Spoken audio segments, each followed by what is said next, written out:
Bonjour. Quel numérique voulons-nous demain? Je devrais dire, quel numérique pouvons-nous avoir demain? Car si vous avez suivi les épisodes précédents, vous connaissez maintenant les impacts du numérique sur l'environnement, les ressources en métaux, en eau et les êtres humains.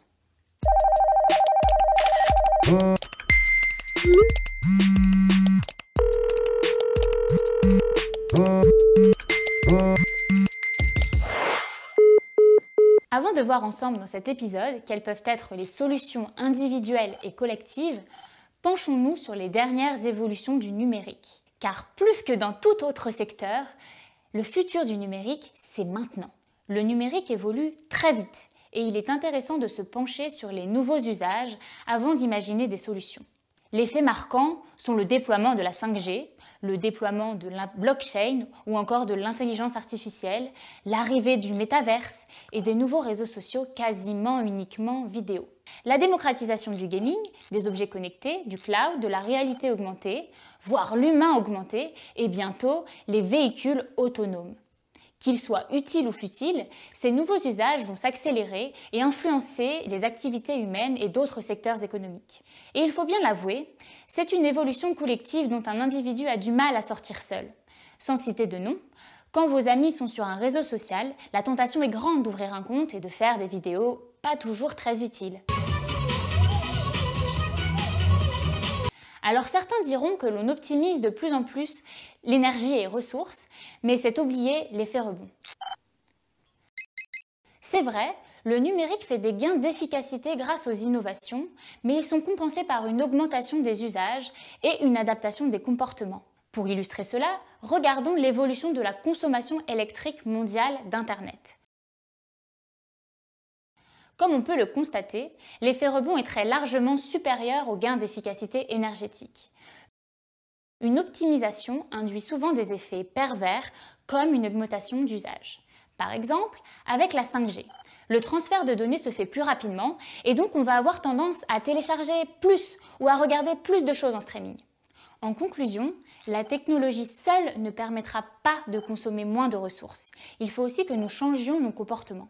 Nous avons listé quelques actions pour vous, mais le mieux reste de participer à l'atelier de la fresque du numérique pour toutes les découvrir.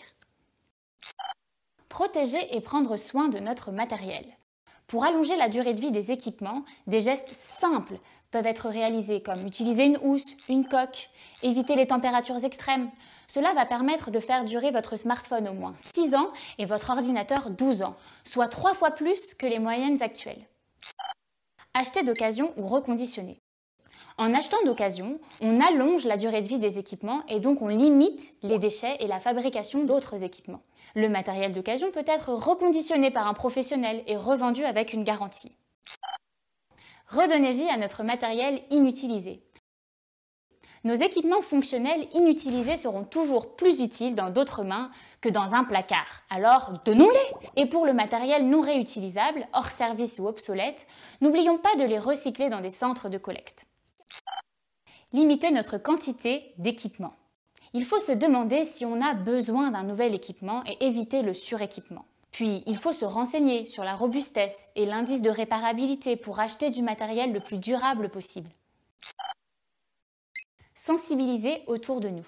La connaissance approfondie du problème et l'existence des solutions potentielles est un moteur d'action pour emmener collaborateurs, partenaires, clients, représentants politiques, entourage, enfants ou élèves dans une transition vers un numérique plus durable.